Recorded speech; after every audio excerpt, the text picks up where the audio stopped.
with more is South Carolina Senator Lindsey Graham. Senator, you have 85 co-sponsors for a bill to sanction countries that are funding Putin's war machine.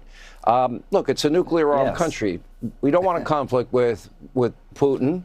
I don't like that Biden got us into a proxy war, and he was giving all of these weapons. Trump is selling the weapons, and he's basically saying, maybe Putin is a paper tiger. He should have won that war in 7 days. Didn't happen. Trump 2028. I hope this never ends. When he asks, what should you do if a Russian jet flies into your country? Shoot it down. He's tried to go out of his way to get Putin to the table.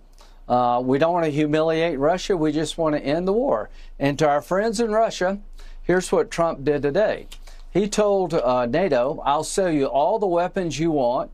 You can provide them to Ukraine. And as to Ukraine, you can use them any way you want. So to the Russian military, you're going to be up against the high-end American weapons that will be sold to NATO for the benefit of Ukraine. And this war is coming to your backyard here with no limitations like Biden. He's everything Biden wasn't. He stood up to the UN in the UN and called them out for who they are. 45 resolutions, Sean, in the United Nations condemning Israel in the last 15 years, more than the entire world combined. If you looked at the UN, the biggest problem on the planet is Israel. 45 condemning resolutions against Israel, more than the entire world combined. So he put Putin on notice today that I'm going to give Ukraine, sell Ukraine the weapons they need to continue this fight, and it's coming into your backyard. He told Europeans, if you don't stop buying Russian oil and gas, you got nobody to blame but yourself. Hungary, Slovakia, and Turkey are buying $1 billion of Russian oil and gas a month. So God bless President Trump. I think he gave the right message on a world stage. And, you know, he told the world what they needed to hear.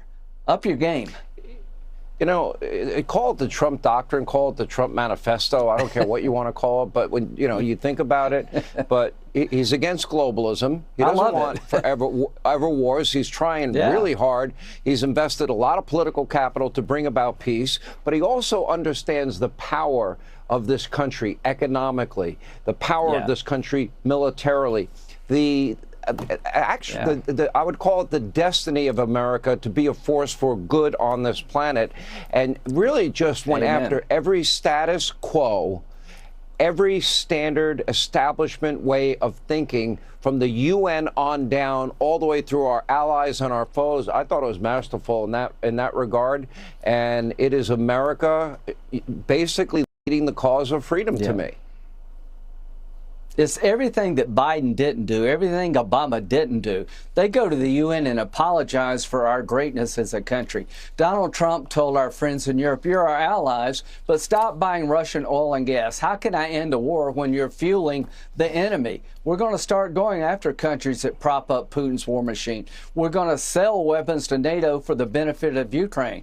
That's the only way this war is going to end is a 1-2 punch, weapons and cutting off his customers, strangling his customers. But when it comes to America first, this was a good example of it. He told the UN, you're more the problem than the solution. These 7 wars that he ended, if it weren't for Donald Trump, they'd all be going on. Rwanda and Congo's been going on for 37 years. It really does matter who's in the White House. This guy's a cross between P.T. Barnum and Ronald Reagan. He's in everybody's head. God bless you, President Trump, for standing up in the UN and telling the world the way it is. We don't have to live this way. We don't have to live with a Europe that's buying Russian oil at the time we're all trying to stop the war with Russia and Ukraine. So I hope he runs again. You know, the First Lady today met with the First Lady of Ukraine to talk about 20,000 Ukrainian children kidnapped by Russian forces. Russia is a paper tiger. You know, they've been fighting Ukraine for 3.5 years. Ukraine's outnumbered 10-1. They've been kicking Russia's ass. The only thing they've been able to do is kidnap children in Russian-occupied, Ukrainian-occupied territory by Russia. And the First Lady today gave her voice to those kids. So I've I've got a bill to make Russia a state sponsor of terrorism if they don't turn these Ukrainian kids back over to their family. The Trumps have changed everything. This world is better off for President Trump being president, and there's a new sheriff in town, and you saw it today. Senator Graham, appreciate you being with us. Thank you.